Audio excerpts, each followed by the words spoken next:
Yes, people, and welcome back to another video on the Bridge YouTube channel where we bring you all things Chelsea. I'm your host, the Bridge258, here to give you the latest Chelsea news. Here we go. So let's start with some of the major news, which is that sadly Reece James has had another hamstring injury, and there's obviously got to be checked. Obviously how bad the hamstring tear is, but it's looking like it could be out for a couple of months. It's very disappointing at the end of the day. You know, who you were hoping, and I'm pretty sure most Chelsea fans were hoping that Reece James would be able to remain fit, you know, give us his best season yet. And sadly, it's not to be. Hopefully, you know, we can somehow. This has happened again 3 years in a row now, if I'm not mistaken.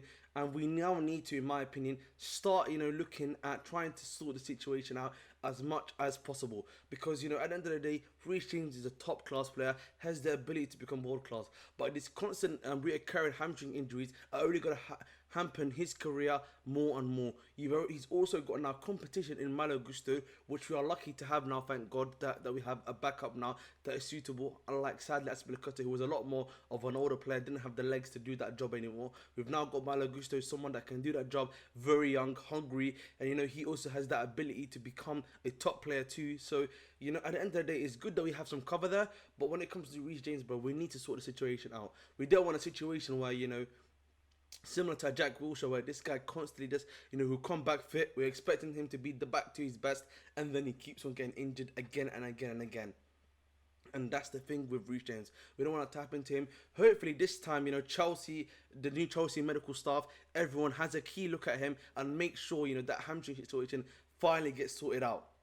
We don't want it to be recurrent anymore, any longer or any further. So hopefully, you know, they send them to a specialist if the surgery that is actually needed. Because, you know, fun fact about Reece James, if I'm not mistaken, last year when he got injured just before the Winter World Cup in Qatar, he had the option of taking surgery or the non-surgical method. Because he wanted to get back to the World Cup in time and be able to play there, he chose to take the non-surgery method, and maybe that's something that's now continuing to hamper him even further.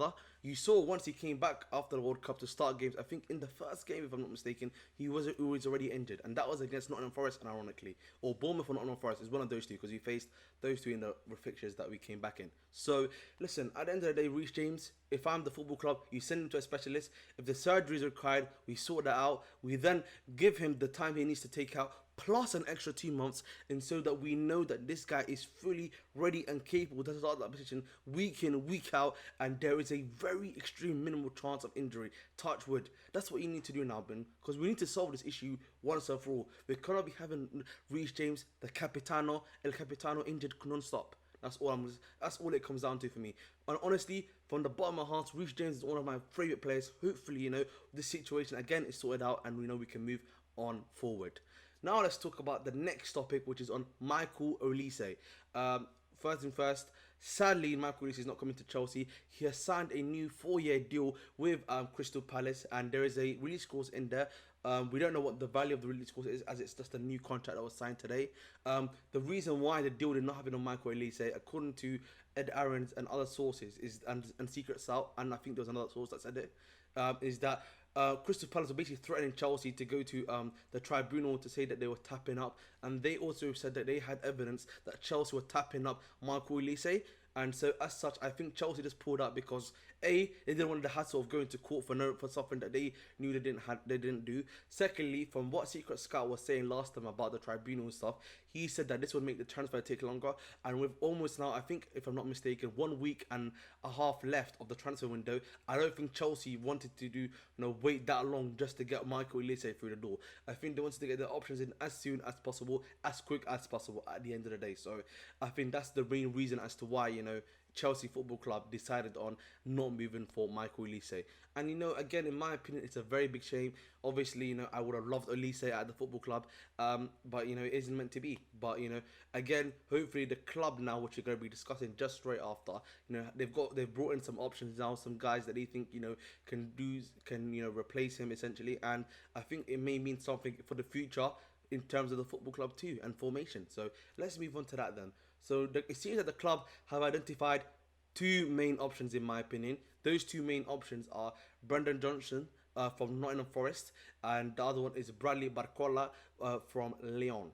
So let's start with the main one, which is, if I'm not mistaken, my boy Brennan Johnson. So Brennan Johnson, obviously, he can play the inside forward. Um, he's for me, he's an interesting one because I personally would not have gone for Brendan Johnson. Um, I'm not really moved by him. He's a very fast player, can take on his man, but his finishing isn't that great if I'm being honest. But again, maybe it's the club's fault that similarly to what they've been trying, what Tadina has done to other wingers, such as the Son, where they improve him, and maybe he becomes great at finishing, and maybe it's the club's idea of trying to bring in these guys who are like prospects, and then you can move them up the field to become world class at the club, and they're able to stay there due to these long, strong contracts. Obviously, we've seen the example of if I'm not mistaken, Anthony Gordon. Remember, people were laughing at Chelsea when we tried to put in a 50 million bid for him and it got rejected. He's now going to Newcastle. You're now seeing some of the effects now at Newcastle. But whether or not that Brendan Johnson is going to be similar to Anthony Gordon, again, we don't know. And it's yet to be seen, in my opinion. So, again, we will see. But in my opinion, though, I wouldn't go for Brendan Johnson. I just don't think he's the one for me. I actually would like to go for this player, as I said to you before, Bradley Barcola. That's the one for me. Can play on the left, can play on the right, can even play as a secondary striker if need be. So he can even be the backup striker to Nicholas Jackson if we need him to be necessarily. Very tall player, can dribble, can take go past his man. If I'm not mistaken, he had 8 assists in the league in Lyon last season too. I've watched him a lot. Great passer, has got the ability, and at the end of the day, for me, he's the one you want to be looking at.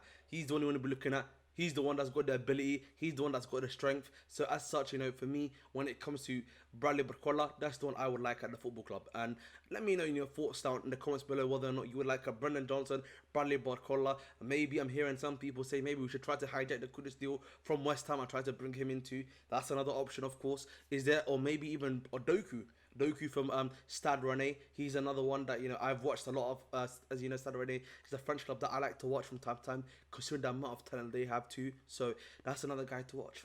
So again, it's a wait and see approach. At the end of the day, we'll see what happens on that one too. And finally, let's talk about Lewis Hall. So it seems that now Lewis Hall is now set to go to Newcastle on loan with an obligation to buy. The obligation, I think, right now is looking at between 28 million or 35 million, if I'm not mistaken, somewhere in around that range. And at the end of the day, when it comes to Lewis Hall, obviously, it's a big shame that he's leaving again. I personally feel like he should really be staying in that left back position. I think he's a top left back player who can be used and has the ability to do so, in my opinion. So it's a big shame in my eyes that we have to lose him. But if we're looking at it in reality, we've now got Lavia, Caicedo, Enzo.